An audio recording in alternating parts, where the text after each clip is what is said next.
अपने मन में डूबकर अपने मन में डूबकर पाजा सुराग ज़िंदगी। अपने मन में डूबकर पाजा सुराग ज़िंदगी। तू अगर मेरा नहीं बनता न बन, अपना तो बन। Welcome dear friends, once again on my YouTube channel. आप अगर नए हैं हमारे इस चैनल पर तो आपसे रिक्वेस्ट होगा कि चैनल को सब्सक्राइब कर लें और लाइक के बटन को प्रेस कर लें और शेयर भी कर लें तो बहुत मेहरबानी होगी। जिस शेर को मैंने अल्लामा इकबाल के जिस शेर को पढ़ा वो वाकई में एक हौसला, हमें एक अंदर से हौसला देता है कि हमें करना क्या चीज़ है, ज़िंदगी में करना क्या है, जाना क्या है, अपना हमें कैसे बनना है, सच्ची खुशी हमें कैसे मिलेगी। ढेर सारी बातें हैं।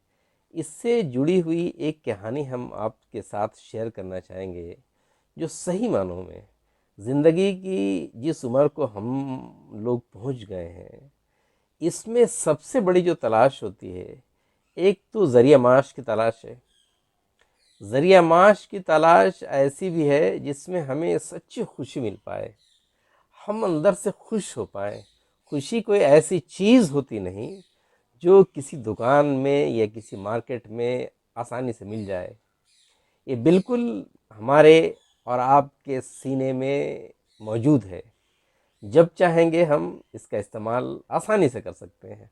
आपने बहुत सारे ऐसों को देखा होगा जिनके जेब में फूटी कौड़ी नहीं है और उनके चेहरे पर वो बशाशत देखकर तबीयत अंदर से बिल्कुल मचल जाती है। आखिर वो कौन सी चीज़ है, इनके पास क्या है जिस वजह से वो इतना खुश हैं। बहुत हमें राज़ी बरज़ा होना चाहिए।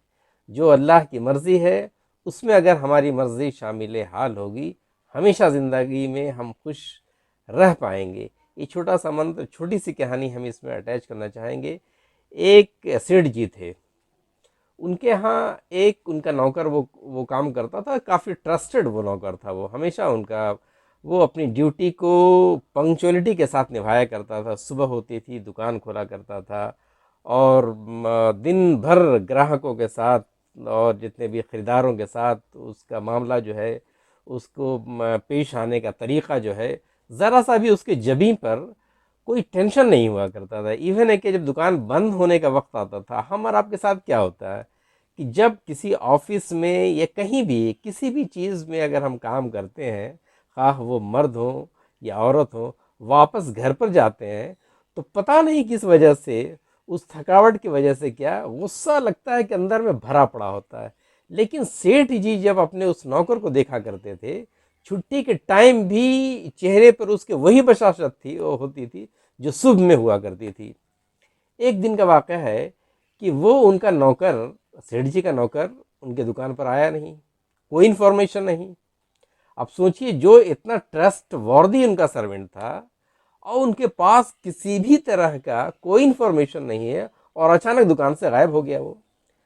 तो सेठ जी ने मन में अपने हिसाब से सोचा कि इतना दिन से ये बेचारा काम कर रहा है और हमेशा खुश रहता है, कभी भी इसने अपनी तनख्वाह को, अपनी सैलरी को बढ़ाने के लिए बोला नहीं।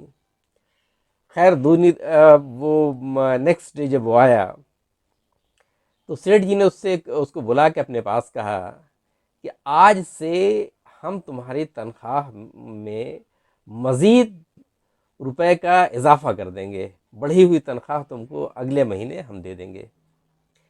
अब जाहिर सी बात है, आम आदमी, हम और आप जैसे लोग होते तो खुशी से उछल पड़ते हैं कि भाई हमारी तनख्वाह बढ़ रही है या डबल हो रही है। लेकिन उस आदमी ने किसी भी तरह का रिएक्शन नहीं दिया, सिर्फ उसने थैंक यू कहा और फिर अपने काम में मशगूल हो गया।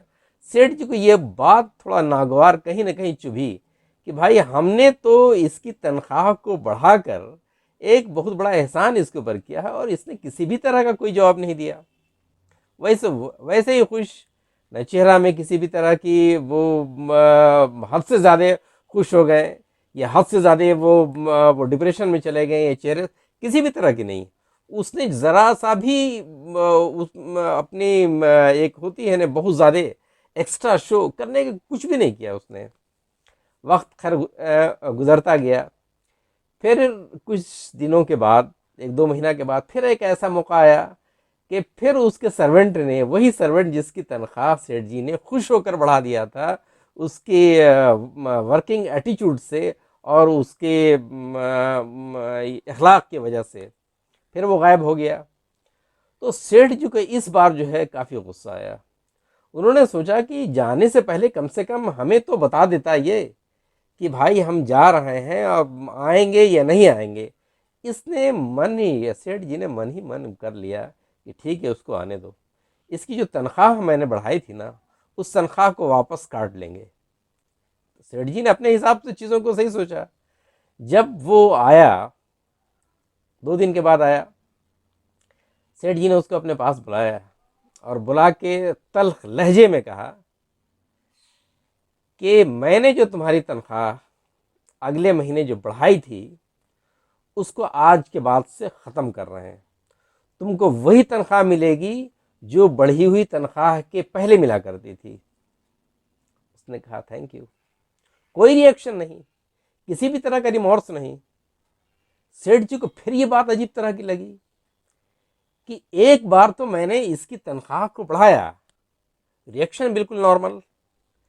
दूसरी बार जब हम इसकी तनख्वाह को घटा रहे हैं तो बजाय हमसे किसी भी तरह का गिला शिकवा करने के उसने उस चीज़ को एक्सेप्ट किया। आखिर माजरा क्या है?